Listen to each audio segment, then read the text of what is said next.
أعوذ بالله من الشيطان الرجيم.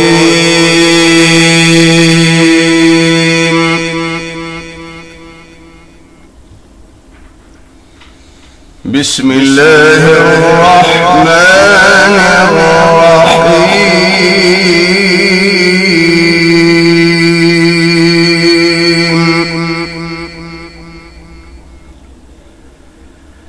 ألم تر كيف فعل ربك بأصحاب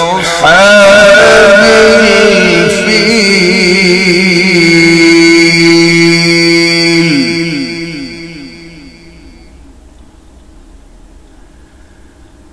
ألم يجعل كيدهم في تضليل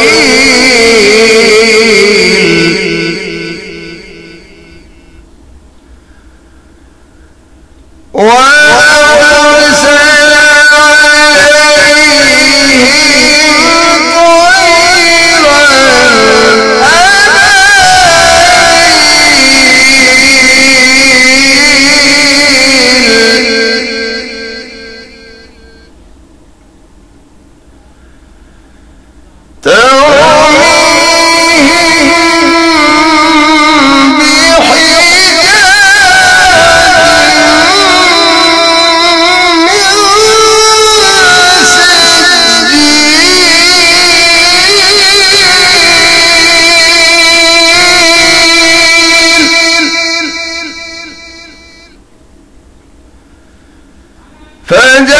فجعلهم كعصف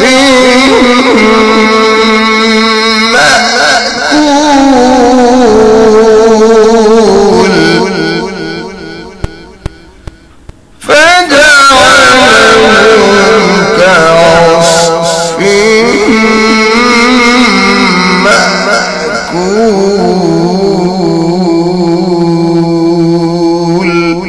صدق الله